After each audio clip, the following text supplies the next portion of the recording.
암 진단을 받았는데 통장에 남아있는 돈보다 앞으로 예상되는 병원비가 더 크게 찍혀 있다면 그 순간 머릿속이 하얘질 수밖에 없습니다. 이럴 때 많은 분들이 이렇게 말씀하세요. 보험으로 다 막아야 하는 거 아닌가요? 그런데요. 사실 보험보다 먼저 꼭 확인하셔야 할 게 있습니다. 바로 국가에서 이미 마련해둔 의료비 지원 제도들인데요. 오늘은 보험을 어떻게 가입해야 하나가 아니라 암 진단을 받은 환자분들과 가족들의 입장에서 반드시 알고 계셔야 할 국가 의료비 지원 제도 4가지를 차분하게 정리해 드리려고 합니다. 이 4가지만 제대로 알고 계셔도 이 정도는 국가 제도 안에서 내가 방어가 되는구나, 이 감이 분명하게 잡히실 거예요. 그리고 아주 중요한 공통점이 하나 있습니다. 이 제도들은 대부분 알아서 해주지 않습니다. 직접 신청해야만 받을 수 있는 제도라는 점이에요. 그래서 더더욱 지금 이 영상을 통해 미리 알고 계셔야 합니다. 지금부터 제가 알기 쉽게 잘 정리해 드릴게요. 바로 시작합니다.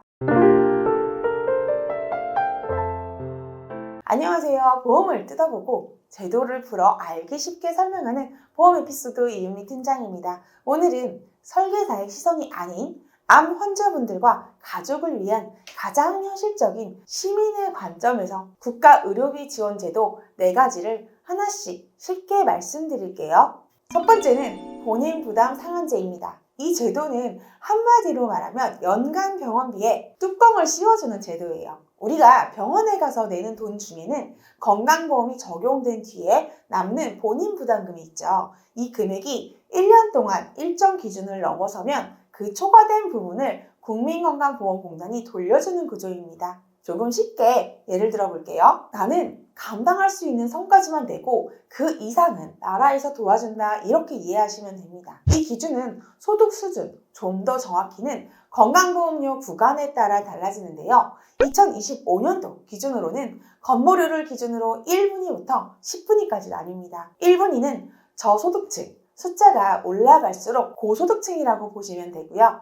예를 들어 내가 1분이면 그 해 동안 대략 89만 원까지만 본인이 부담하면 됩니다. 그 이후로 병원비가 아무리 더 나와도 그 초과 금액은 국민건강보험공단이 부담하게 되는 거죠. 반대로 내가 10분이 고소득층이라면 이 상한선이 826만 원 수준까지 올라갑니다. 즉 1년 동안 내가 낸 본인 부담금이 이 금액을 넘으면 그 넘는 부분은 나라에서 지원이 들어가는 구조입니다. 여기서 많이 하시는 질문이 있어요. 그럼 내가 몇 분인지 병원에서 알려주나요? 결론부터 말씀드리면 병원은 모릅니다. 병원은 진료비만 계산하지 내 소득이나 건보료 수준까지는 알 수가 없어요. 다만 다행인 건 이 부분은 국민건강보험공단 시스템에서 자동으로 계산이 됩니다. 그래서 연말이 지나고 정산을 하다 보면 내가 1년 동안 낸 병원비 중 기준 금액을 초과한 부분이 있으면 공단에서 자동으로 환급을 해주는 경우가 꽤 많습니다. 정리하면 1년간 내가 낸 건보 적용 본인 부담금 총액을 기준으로 소득 분위에 따라 정해진 상한선을 넘은 금액은 공단에서 나중에 돌려줄 수 있다. 그래서 병원비가 많이 나왔다, 너무 불안해 하시기보다는 혹시 내가 본인 부담 상한제 대상인지 국민건강보험공단 홈페이지나 고객센터, 지사에 한 번만 꼭 확인해 보시는 걸 추천드립니다. 의외로 본인이 환급 대상이신데 모르고 지나가시는 분들이 정말 많습니다. 두 번째는 본인 일부 부담금 산정특례 제도입니다. 우리가 줄여서 산정특례라고 부르는 제도입니다. 이건 말 그대로 치료비가 많이 드는 중증 질환에 대해 본인 부담금 비율을 크게 낮춰주는 제도예요. 대상 질환은 암, 희귀, 난치성 질환, 중증 치매, 결핵, 잠복 결핵, 감염 등처럼 치료 기간이 길고 비용이 많이 들어가는 질병들입니다. 산정특례 등록을 하게 되면 어떤 차이가 생기느냐? 암 환자의 경우 병원비 중 본인이 내야 하는 금액이 약 5% 수준으로 떨어집니다. 나머지 95%는 건강보험에서 부담하게 되는 구조입니다. 희귀, 난치성 질환, 중증 치매 등은 일반적으로 본인 부담금 10% 수준으로 줄어듭니다. 즉 같은 병원비가 나와도 산정특례 등록 여부에 따라 가게에서 실제로 지출하는 금액 차이가 엄청나게 벌어질 수 있다는 거죠. 다만 이 산정특례는 자동이 아닙니다. 직접 등록 절차를 밟으셔야 돼요. 암 진단을 받으셨다면 치료받는 병원 안에 있는 사회복지팀이나 또는 국민건강보험공단 고객센터나 지사에 문의하셔서 산정특례 등록은 어떻게 하면 되나요? 라고 꼭 한번 물어보셔야 합니다. 등록이 한 번 되면 질환에 따라 보통 5년 정도 유효하고요. 필요시 연장도 가능합니다. 암처럼 재발 가능성이 있거나 치료 기간이 긴 경우에 이 기간이 더 중요해지겠죠. 정리를 하면 암, 희귀, 치매 같은 중증 질환이 있다. 그렇다면 산정특례 등록만으로도 병원비 구조가 완전히 달라진다. 실손보험이 있더라도 실손과 산정특례 이 두 가지가 같이 적용될 때 실제 체감 부담이 가장 많이 줄어듭니다. 본 광고는 심의 기준을 준수하였으며 유효기간은 심의일로부터 1년입니다.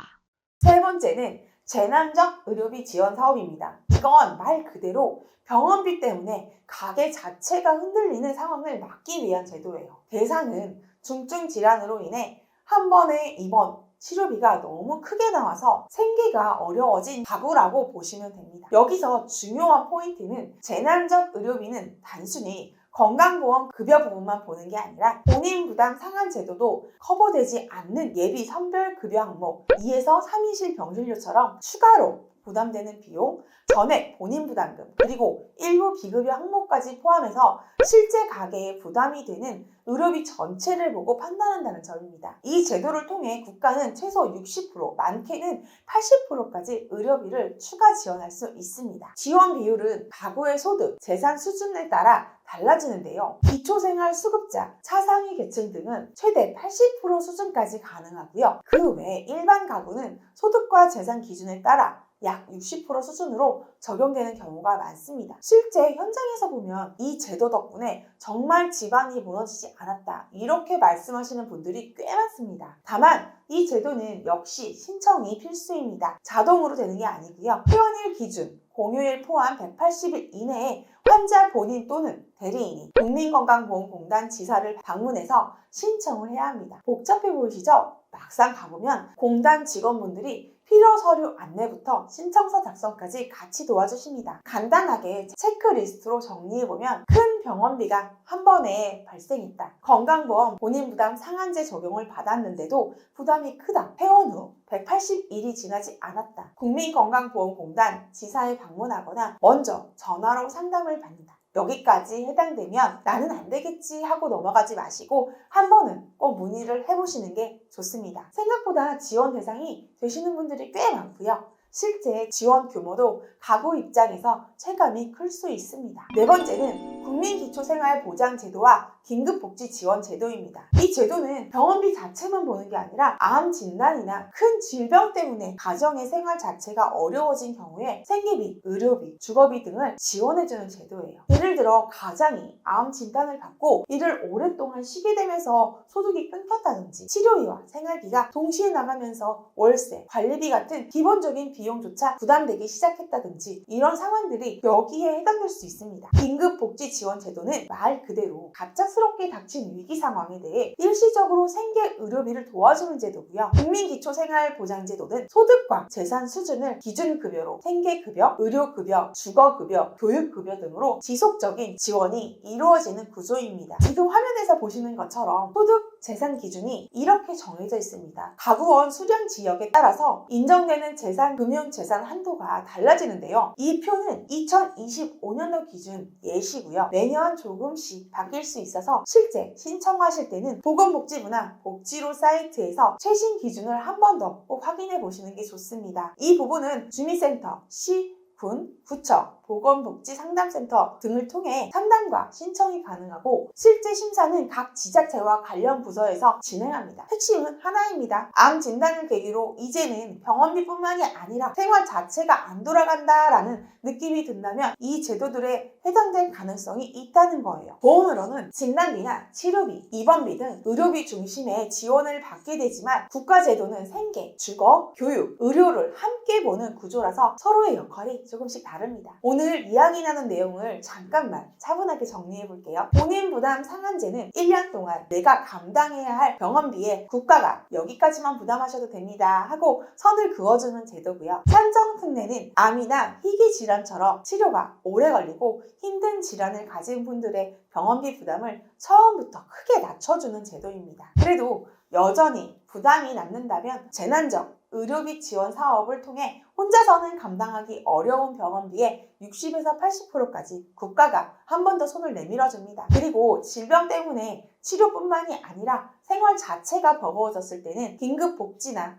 국민기초생활보장제도를 통해 의료, 생계, 주거까지 함께 도움을 받으실 수 있습니다. 이 위에 실손보험이나 암 진단비, 치료비 특약 같은 민간보험이 어떻게 얹혀 돌아가느냐, 그 부분이 바로 현실적인 보장 설계의 영역입니다. 그래서 저는 상담할 때 항상 이렇게 말씀드려요. 보험만 보지 마시고 국가제도랑 같이 보셔야 진짜로 숨이 조금 트입니다. 혹시 지금 보험이 없다면 어떡하지? 이제 나 다 끝난 거 아닐까? 이런 생각이 드셨다면 오늘 영상으로 이 마음이 조금이라도 가벼워졌으면 좋겠습니다. 알고 계신 것만으로도 이미 준비는 시작된 겁니다. 제도는 모르고 지나치면 멀어지지만 알고 있으면 분명히 도움의 손이 되어줍니다. 이미 암 진단을 받으셨거나 앞으로 치료비와 생활비가 걱정되시는 분들께 오늘 내용이 조금이나마 불안함을 내려놓는 계기가 되었기를 바랍니다. 저희 보험 에피소드에서는 새로운 보험을 권해드리기보다는 이미 가지고 계신 보장들을 함께 살펴보면서 오늘 말씀드린 국가 제도들을 어떻게 연결해 활용하실 수 있을지 한 분 한 분 상황에 맞춰 천천히 설명드리고 있습니다. 도움이 필요하실 때는 영상 하단에 있는 연락처나 카카오톡 채널로 부담 없이 연락을 주세요. 지금 상황에서 무엇부터 챙기시면 좋을지 현실적으로 함께 정리해 드리겠습니다. 오늘도 이 영상이 혼자 고민하고 계신 분들께 작은 위로가 되었으면 좋겠습니다. 끝까지 함께 해주셔서 진심으로 감사합니다. 다음 영상에서도 여러분의 하루에 조금이나마 힘이 되는 이야기로 다시 찾아뵙겠습니다. 지금까지 보험을 알기 쉽게 풀어드리는 보험 에피소드 이은미 팀장이었습니다. 이제 고객님의 이야기를 들려주세요.